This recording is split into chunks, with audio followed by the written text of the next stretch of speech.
محترم ورونو، اوس به د صحابه کرامو د جملې څخه یو بل روښانه ستوری درته معرفي کوم چې دا معظم صحابي ثابت ابن قیس الانصاري رضی الله تعالی عنه دی. ثابت ابن قیس رضی الله تعالی عنه هغه څوک دی چې پس له مرګه یې وصیت کړی دی او د وصیت عملي سوی او پر ځای سوی دی. ورونو، په اسلامي تاریخ کې هیڅ داسې څوک نشته چې پس له مرګه دې وصیت کړی وي او هغه وصیت دې پر ځای سوی وي بل ثابت ابن قیس رضی الله تعالی عنه. ثابت ابن قیس رضی الله تعالی عنه د خزرج د قبیله د سردارانو څخه یو سردار دی.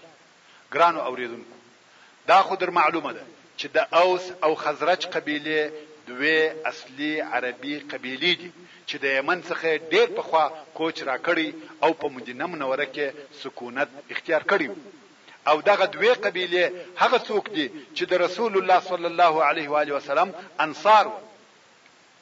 ثابت ابن قیس رضی الله تعالی عنه د مدینه منوره د انګشت شمارو مخورو څخه یو مشر او مخور وو او پر دې اضافه د هوښیار زړه، حاضر جوابي، فصیح بیان او لوړ आवाज خاوند. کم وخت چې به خبرې کولې پر نورو خبرو کوونکو غالب کېدی او لوړېدی او چې خطبه به ویل او ریدونکو به خاموشه کول. او دی رضی الله تعالی عنه د مدینه منوره د اوسیدونکو څخه یو هغه څوک وو چې اسلام ته سبقت کړی، یعنی په اول وختو کې مسلمان شوی دی. ځکه کم وخت چې بده رضی الله تعالی عنه د مکی ځوان د رسول الله صلی الله علیه و آله وسلم د سفیر او د اسلام دعوت کوونکی مصعب ابن عمیر رضی الله تعالی عنه په خواږه او خوندور आवाज د قران کریم آیاتونه اوریدل. د قران کریم خواږه تلاوت د پر غوږو تاثیر وکړي او په هغه رائع او ش بیان سره د زړه ورکش کړي او د عقل هغه آسمانی هدایت او لارښوونو ورجذب کړي. نو یې الله عز وجل سینه و اسلام ته خلاص کړه او د قدر ورلوړ کړ. او دا چې دی رضی الله تعالی عنه د نبی الاسلام رسول الله صلی الله علیه و آله وسلم تر بیرغ لاندې سو د ذکر او یاد یې همیشه نه کوي. کوم وخت چې رسول الله صلی الله علیه و آله وسلم مدینه منوره ته مهاجر راغلی، ثابت ابن قیس رضی الله تعالی عنه د خپل قوم د جنگي ځوانانو په یو لوټه کې ډېر ښه استقبال وکړي.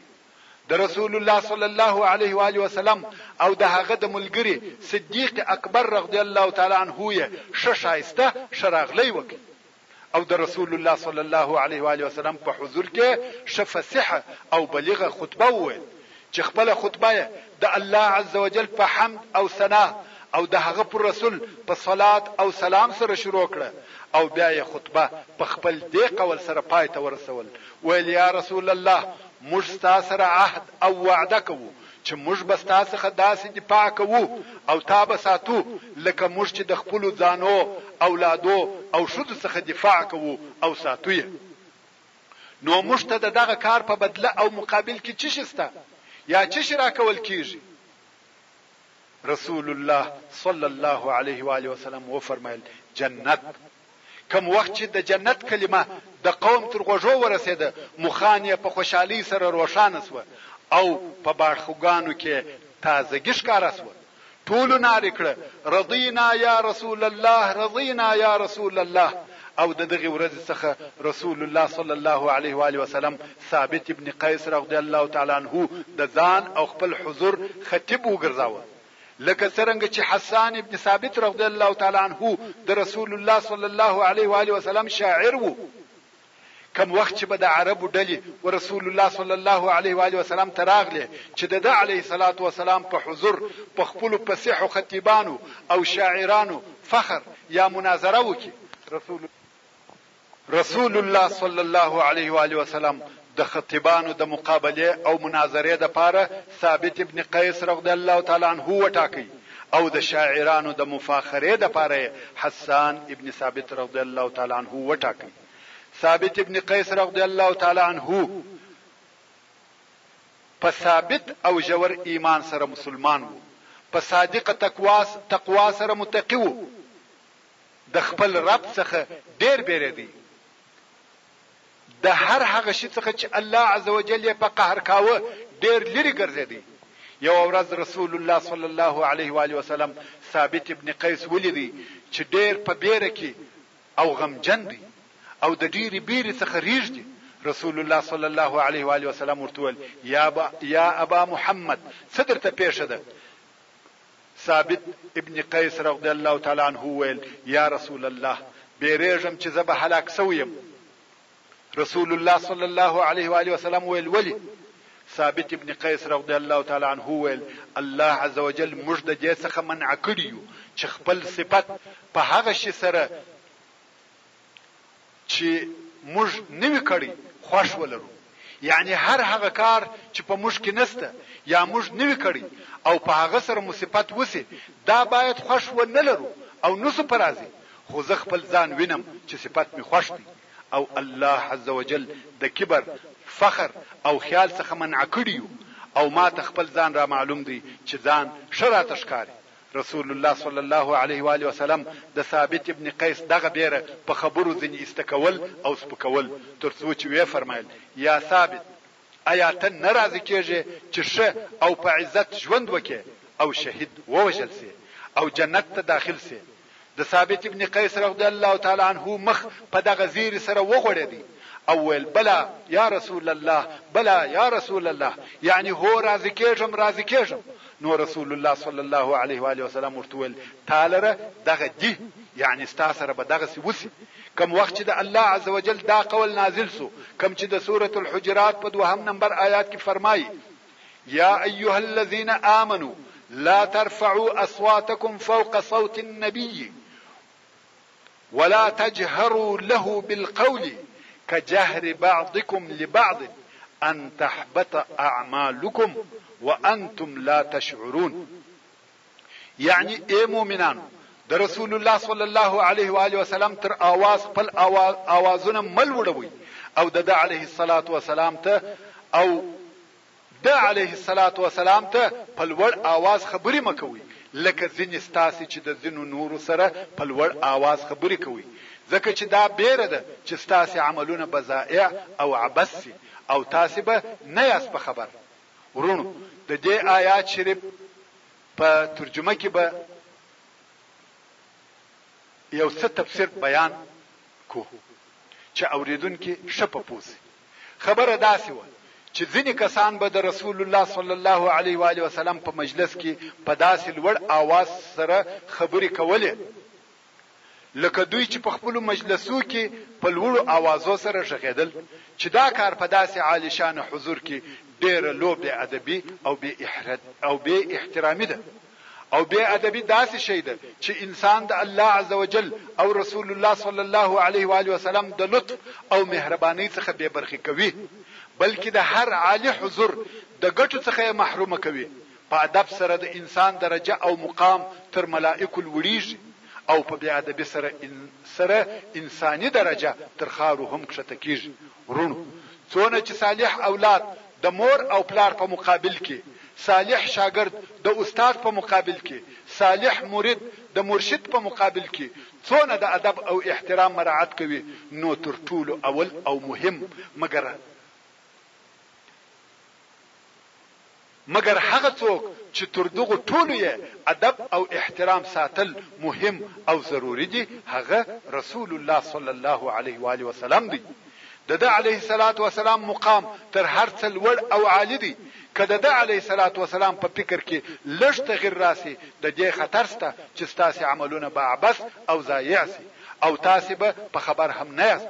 ورونو دا معلومه خبره ده چې دغه ادب او احترام ته رسول الله صلی الله علیه و آله وسلم هیڅ ضرورت نه درلودي او نه د افتخار د پاره غواړي، بلکې دې ادب ته په خپل انسان ضرورت لري او هم دغه ادب او احترام دی چې انسان د هغه په واسطه سره ظاهري او باطنی استفاده کولای شي او دغه ادب په واسطه وکورنیو او دغه ادب په واسطه د کورنیو او اجتماع نظم او رونق برابرېږي. نو ځکه باید د علماو، روحانیینو او اولو الامر سره هم دغه ادب او احترام وشي او که چاته د مدینه منورې زیارت میسر سي باید هلته هم داسې ادب او احترام وسی لکه د رسول الله صلی الله علیه و آله وسلم په حیات کې چې ورسره کېدی.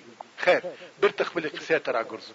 نو کوم وخت چې دغه تلاوت شوی آیات شریف نازل سو ثابت ابن قیس رضی الله تعالی عنه سره د دې چې د رسول الله صلی الله علیه و آله وسلم سره ډیر شدید حب درلودي او د هغه سره د زړه ډیره زیاته علاقه موجوده و، بیا هم په خپل کور کې کښېنستی تر داسې اندازې چې بیل فرض المانځه څخه د کور څخه نه راوتی. اوس چې رسول الله صلی الله علیه و آله وسلم ثابت ابن قیس نویني نو ویل څوک به حال او خبر را تراوړي. د انصار څخه یو سړي ویل زه یا رسول الله. نو سړی و ثابت ابن قیس ته ورغلی او هغه په خپل کور کې چې ډیر غمجن او خفه ناست وو ولیدي. سړی ورته ویل یا ابا محمد څه حال دی؟ ثابت رضی الله تعالی عنه ویل ډیر بد حال دی. سړی ویل ولی؟ ثابت رضی الله تعالی عنه ویل ته پوهیږي چې زما आवाज ډیر لوړ دی او ډیر ځله زما आवाज د رسول الله صلی الله علیه و آله وسلم تر आवाज لوړ شوی دی او د قران مجید څخه هغه څه را نازل سو چې ته په خبرې او زه دا ګمان کوم چې زما عمل عبث او بهوده او زه د اهل النار څخه یم. سړی و رسول الله صلی الله علیه و آله وسلم تراغلی څه چې لیدلی او اوریدلی و په هغه خبر کړي. رسول الله صلی الله علیه و آله وسلم و فرمایل ورسه او ثابت وای چې ته د اهل النار څخه نه یې بلکې ته د اهل جنت څخه. نو دغه لوی زیری د ثابت رضی الله تعالی عنه د پاره د دې سبب سو چې په خپل ټول ژوند کې دغه زیری د خیر امید کاوه. ثابت ابن قیس رضی الله تعالی عنه د رسول الله صلی الله علیه و آله وسلم سره و ټول غزا او ته حاضر شوی دی بیل بدر او په هر جنگ کې خپل ځان د هغه شهادت په طلب چې رسول الله صلی الله علیه و آله وسلم یې زیری ورکړی وو د میدان جنگ و ما بین ته رساوه او په هر جنگ کې به د رضی الله تعالی عنه و شهادت ته ځان ډیر ورنږدې کړي خو هغه به ځان ځنی خطا کړي ترڅو چې د ابو بکر صدیق رضی الله تعالی عنه په خلافت کې د مسلمانانو او مسیلمه الکذاب د لشکرو په مابین کې د ردت جنگونه شروع شو. په دغه وخت او جنگ کې د انصارو د لشکرو قومندان ثابت ابن قیس رضی الله تعالی عنه او سالم مولا ابي حذیفه رضی الله تعالی عنه د مهاجرینو د لشکر قومندان او د ټول لشکر ک انصار و ک مهاجرین او یا نور صحرایی او قبیلوي عرب و د ټول عمومي قومندان خالد ابن ولید رضی الله تعالی عنه. دغه جنگ په اولو حملو کې قوت او غلبه د مسیلمه الکذاب او د هغه د لشکرو تر داسې اندازې چې کفار د خالد ابن ولید رضی الله تعالی عنه په خیمه ورننوتل او د هغه د زوجه ام تمیم رضی الله تعالی عنها د وجلو قصد وکړي. د خیمه تلاونه پریکړه او هغه چپکړه. ثابت ابن قیس رضی الله تعالی عنه په دغه ورځ د مسلمانانو داسې ماتي ولیدلې چې د زړه د داغو او نا امیدوی څخه وردک او په مسلمانانو کې یو بل ته داسې پیغورونه واوریدل چې د سینې په هم او غم وردک کړ. شاری خلقو به د صحرا خلق په بیره او تیرته متهمول او د صحرا خلقو به شاری خلق په جنگ ناپو او به خبره بلل. په دغه وخت کې ثابت ابن قیس رضی الله تعالی عنه د مرګ آمادګي ونیول. کفن یې واغوستی او د خلقو په مابین کې ودرېدی. ویل یا معشر المسلمین موږ د رسول الله صلی الله علیه و آله وسلم په ملګرتیا دغه سي جنگونه نه کول. دا ډیر بد کار دی چې دشمنان مو پر دې عادت کړه چې پر تاسو جرأت پیدا کوي او دا ډیر بد کار دی چې ځانونه مو پر دې عادت کړه چې ودوی ته لار ورکوي. او بیا یو اسمان ته وکتل ویل الهی زه د هغه څخه بری او بیزار یم چې هغه خلقو کفر او شرک راوړی دي یعنی مسیلمه او د هغه قوم او د هغه څخه بیزار یم چې دغه خلک یې کوي یعنی مسلمانان. یعنی الهی نمی د کفارو شرک خوښتي نه د مسلمانانو تیښته. او بیا یې د قهرمن زمری پر ډول د هغه نومیالي قهرمانانو ترڅنګ لکه براء ابن مالک زید ابن الخطاب سالم مولا ابي حذیفه او نورو هغه اولنی مسلمانانو په ملګرتیا پر کفارو حمله وکړه او په ډیر لوی امتحان سره امتحان کړسو چې د مسلمانانو زړونه په احساساتو او قوي عزم ورډکړ او د کفارو زړونه په بیره او سستا ورډکړ. هر طرف ته وهل کول او په هر اسلحه جنگ کاوه ترڅو چې د ډیرو زخمو په خاطر ضعیف شو او د میدان جنگ پر ځکه شهید ولوېدی. سترګې په هغه شهادت سره یې خسوي چې الله عزوجل د پاره لیکلی وو او د هغه شهادت زیری د حبیب محمد رسول الله صلی الله علیه و آله وسلم ورکړی وو او زړه په دې سره یخ او خنکسو چې الله عزوجل د درغ دی الله تعالی عنہ پر لاس مسلمانانو ته نصر او بری ورکړي. ورونو ثابت رضی الله تعالی عنہ په دغه جنگ کې یو ډېر ښه او نفیسه زغره اغوسته و. د تر شهادت ورسته د مسلمانانو څخه یو سړی تیرېدی زغره ولیده هغه ځنی وکشه او د ځان لپاره یې واخیسته. د تر شهادت ورسته پراتون کې شپه کې د مسلمانانو څخه یو سړی ثابت ابن قیس رضی الله تعالی عنہ په خوب ولیدي چې ثابت رضی الله تعالی عنہ ورته وایي زه ثابت ابن قیس یم. ودی پیژندلم؟ سړی ویل هو. ثابت رضی الله تعالی عنہ ویل زه یو وصیت درته کوم پام کوه چې دا ونه وای چې دا یو خوب او هیر یې کې. نو ویل کوم وخت چې زه په پرون کې ووجل سوم په مسلمانانو کې یو سړی پر ما راغلی چې د قیافه صفت او علامه دغسی او دغسی زما زغره واخسته او هغه خپل خیمه ته چې د لشکر په پلاني طرف کې ده یوړ او هغه تر دیګ لاندې کښې شول او پر دیګ سربېره د اوښ کټه کښې شول. نو خالد ابن ولید ته ورسه او ورته وایي چې دغه سړی ته یو څوک ورولېږه او دغه زغره ځنی واخله تر اوسه لا پر خپل ځای پرته ده. او ویل یو بل وصیت هم درته کوم پام کوه چې دا ونه وای چې دا خوب دی او هیر یې کې.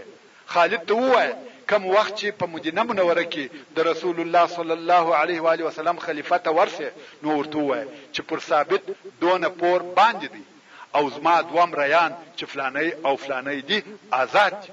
نو زما دغه پور ادا ک او زما دغه دوام ریان آزاد ک. سړی راوښت. اول خالد رضی الله تعالی عنہ ته ورغلی څه چې لیدلی او اوریدلی و په هغه خبر کړي. خالد رضی الله تعالی عنہ هم یو سړی ولېږي چې د زغری د اخیستونکو څخه هغه زغره راوړي. سړی ولاړی او زغره پر هغه ځای پیدا کړ او راي. کم وخت خالد رضی الله تعالی عنہ مدینه منوره ته ولاړی ابو بکر صدیق رضی الله تعالی عنہ ته د ثابت حال او وصیت بیان کړي. صدیق اکبر رضی الله تعالی عنہ هم د هغه وصیت پر ځای او عملی کړي. نو تر ثابت ابن قیس رضی الله تعالی عنہ نه د مخ نو ورسته داسې څوک سته چې د هغه وصیت عملی سوی او اجرا سوی وي چې تر مرګ ورسته کړی وي بیل ثابت رضی الله تعالی عنہ څخه. محترم ورونو کومش د رسول الله صلی الله علیه و آله وسلم د اصحاب کرام څخه د هر صحابي ژوند ته نظر وکړو و به وینو چې هر یو ځان ته خاص خصوصیات لري. څوک لوی مجاهد او جنگي قهرمان وو چې خپل ځان مال اولاد په فی سبیل الله جهاد کې قرباني کول. څوک بیا لوی داعی او د دین نشرونکي وو چې هغه هم خپل ځان مال او اولاد په تبلیغ او د الهي دین په نشرولو کې قرباني کړی دي. مقصد ټول اصحاب کرام د دین هغه روشانه څراغان دي چې د دوی په قربانیو سره زموږ دین تر موږ پورې پوره او کامل را ورسېدی. هر یو د دوی چې د کومې ورځې څخه ایمان راوړی دی د هغې لحظې څخه یې ځان د الله عزوجل د دین د لوړولو او نشرولو د پاره وقف کړي او قرباني کړي. نو خود تر هر چا لوړ او پر هر قوي دشمن غالب او د خپل تاریخ صفحې ځلاند او روشانه پرې ایښي. خو پر دغه خپل صادق ایمان خالص عمل او فداکاروي سربېره بیا هم د الله عزوجل څخه بیریدل. مګر بدبختانه دغه په وینه او ستړیا را رسیدلې دین نن ورځ موږ په مفته د لاس ورکو. د کفارو د ژوند کم خوونه او عادات دي چې موږ په خپل ورځنی ژوند کې د هغو متابعت نه دی کړی او د کم بد عادت یا رواج په مقابل کې موږ په کلکه سره درېدلی یو چې هغه د خپل جامعې ټولنې او کورنۍ څخه ورک. کله فکر وکړو راتلونکي نسلونه به زموږ تاریخ څنګه لیکي. ایا موږ په خپل ژوند کې داسې یو عمل هم لرو چې هغه د زموږ د راتلونکو نسلو لپاره د یادونې او افتخار وړ وي؟ ایا داسې یو نیک عمل لرو چې په هغه سره د خپل رب سره ملاقاتو؟ هغه تیر سوي خلق که صحابه کرام و که تابعین که تبع تابعین و او یا تر هغو ورسته خلق حتی زموږ او ستاسي د نیکګانو تر عصر پورې د هغه صادق ایمان او شو عملو سره سره بیا هم د الله عزوجل څخه بیریدل، مگر موږ په دغه عمل چې بیل اساس او موسیقي، ټیپ او تلویزیون، ویډیو او فلمو، دش او انټرنیټ څخه بل شي نه پیژنو، بیا هم د جنت ټیکداران. د ژوند هدف او مقصد مو د پیسو ګټل او جمع کول دي. ایا بیل عيش او عشرته، شکور او شموټره، شباغ او ش تجارته، بل ارزو او تمنا لرو؟ الله دې را باندې ورحمېږي. ورونو وش او بیدار سي، د خپل ژوند واقعي هدف او مقصد ته متوجه سي. د ورتګ ځای مو قبر دی. دا رنگارنګ لباسونه، قسم قسم خوراکونه، دنیوي فخرونه څو ورځې وروسته ټول پاتې کیږي. موږ او زموږ عمل د هغه عظیم او جلیل قهار او جبار الله عز وجل وحضور ته د حساب د پاره ورزو. والحمد لله رب العالمين والصلاة والسلام على سيد المرسلين